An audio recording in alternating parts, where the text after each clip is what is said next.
So Dustin Poirier versus Michael Chandler has finally been officially announced after being rumoured for a very long time for UFC 281, which is rounding out to be one of the most stacked cards of the year. This card is absolutely insane, but I will talk about the card towards the end. Let's just talk about the fight. What we've got here is two lightweights that are really at the top of the rankings right now. I don't believe this is a title eliminator. Maybe the winner of this fight could get a title shot, but I don't think it's going to happen. I think the winner of Mateusz Gamrot versus Beneil Dariush is probably more deserving of a title shot right now, potentially. But it's still a banger fight. It's a fight between two top names at the best division at the moment, in my opinion. I do think that lightweight is better than bantamweight right now. There's a fair argument either way, but that's not the point of the video. I'm going with Dustin Poirier. I think he's the more technical fighter out of the two. I think he's probably the more smarter fighter out of the two, and I say that because of the way that Michael Chandler fought Justin Gaethje, which we will get into soon enough. And Dustin Poirier, man, he's always putting on pretty good performance, pretty good fights. You know, he almost got knocked out by Dan Hooker in the second round, and then he come back and destroyed Dan Hooker. It's a tough one for me. But and then he fought Conor McGregor, and then he fought Conor McGregor again, and then he fought Charles Oliveira, and he sat out for 8 months. You know, he was meant to fight Colby Covington. He was ducking Colby Covington. He was meant to fight Nate Diaz. Nate Diaz was running away from him. That's how I see it anyway. And then he never got a fight, and now he wanted to fight Michael Chandler, and then that fight wasn't being made for such a long time, and now we've got Michael Chandler versus Dustin Poirier. It's a good fight, man. I don't like the way that I saw Michael Chandler fight Justin Gaethje, though. He almost prioritized putting on a banger fight rather than winning. You know, he had a pretty successful first round, and then the second round, Gaethje kind of come back, and then it come to the third round, and Chandler was just kind of like throwing up his hands and like playing to the crowd and playing to the audience, but like Chandler, that's not really what you're there to do. You're there to win the fight, and he kind of threw it away, in my opinion. I think that he had a very good chance to defeat Justin Gaethje in that matchup, but it was a good fight. And then he fought Tony Ferguson, and Tony Ferguson, oh my god, it just occurred to me. Michael Chandler has knocked out two of my favourite fighters. Damn, that's a tough one. My favourite fighter right now is Charles Oliveira, and he almost knocked him out. But my other two favourite fighters genuinely are Dan Hooker, because he's from New Zealand, and I watched him live in like 2018, I think it was, when he fought against Ross Pearson and knocked him out. That's when I became a fan of Dan Hooker, and ever since then, I've followed his career. Once again, not the point of the video. And then Tony Ferguson, I love Tony Ferguson. I remember his fight against RDA, and I remember his pretty contestable fight against Lando Venata, where he was a big favourite as well.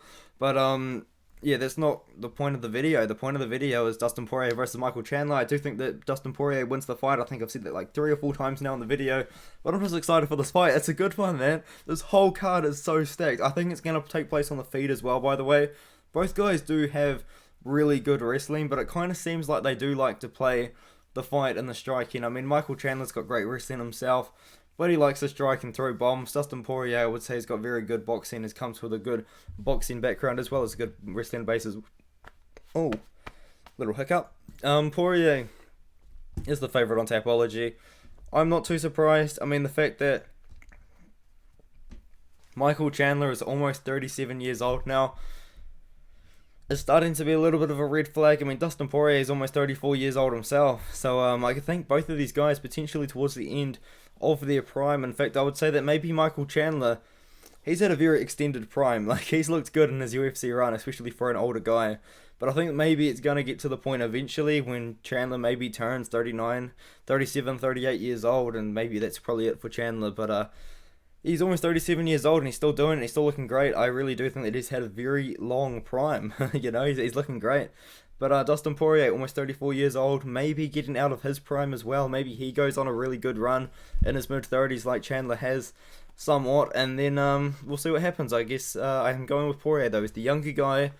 He's the sharper guy. He's the more technical fighter. I think he's got more fight IQ as well.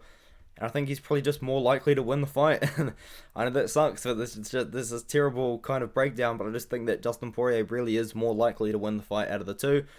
Let's just look at the card at the very end of the video. I don't want it to be too long. Adesanya versus Pereira in the main event. Amazing. Carla Esparza versus Weili Zhang in the co-main event. Amazing. Dustin Poirier versus Michael Chandler. Great, Erin Blanchfield versus Molly McCann. I mean, I don't really think anyone cares. But Erin Blanchfield will make a pretty big name out of herself in that matchup, so good for her. Dominic Reyes versus Ryan Spann. I guess is a good matchup. I mean, Reyes is coming back, which is cool. But Ryan Spann is I don't know. It is what it is, I guess. Mike Trizano versus Sungwoo Choi, great fight. Moicano versus Riddell, great fight. I hope that Tapology are picking Riddell in that matchup. I cannot see Riddell lose again. Oh no, they're not. Oh no. Oh no. Come on, Brad. I know he can do it. He's the much better striker in that matchup. Watch Brad Riddell versus Rafael Fiziev. That is such a high-level striking bout. Karolina Kowalkiewicz versus Silvana Gomez Suarez. We genuinely might see Kowalkiewicz get KO'd in this matchup. But she's got no ground game. Suarez has no ground game. So maybe Kowalkiewicz has got an opportunity there. Otman Azaita, the potato man himself, returns against Matt Rivola. 14-0. Probably calls out Paddy Pimblett after that because he was meant to fight Paddy, rumoured. Dan Hooker versus Claudio Puelles. I think Dan Hooker wins that fight. If he keeps it on the feet, he really should win. Claudio Puelles had one amazing performance against Guaida. And then, but before that, he hasn't looked great in the UFC. And that's not me being like a massive Dan Hooker super fan. It's just is what it is. And then Carlos Ulberg versus Nikolai Negumereanu. That is a great fight. And Andre Petroski versus Wellington Turman. The UFC continue to feed Andre Petroski the absolute bottom feeders of middleweight. Yes, you could say he did beat Nick Maximov, and that is a great win. It really is. But before that, Michael Gilmore 6-3 only got in because he fought on short notice on Tough. Yao Zhonghu 3-2. And then he fought Nick Maximov to maybe really test to see where he's at, and now he's getting Wellington Turman. What? I don't understand why they're trying to build Michael Gilmore's name. It's not like anyone actually really cares. But yeah, that's the end of the fight prediction. I think I've spent 2 minutes talking about the card. What a waste of time. I'm so sorry. I'm going to end the video here. Pre-recording a lot of videos because I'm going away for the weekend. So yeah, I guess I'll see you in the next video. It'll probably be tomorrow because I'm pre-recording a bunch of videos for the weekend. I want to get back to daily uploads. I'm trying, so I'll see you in the next one.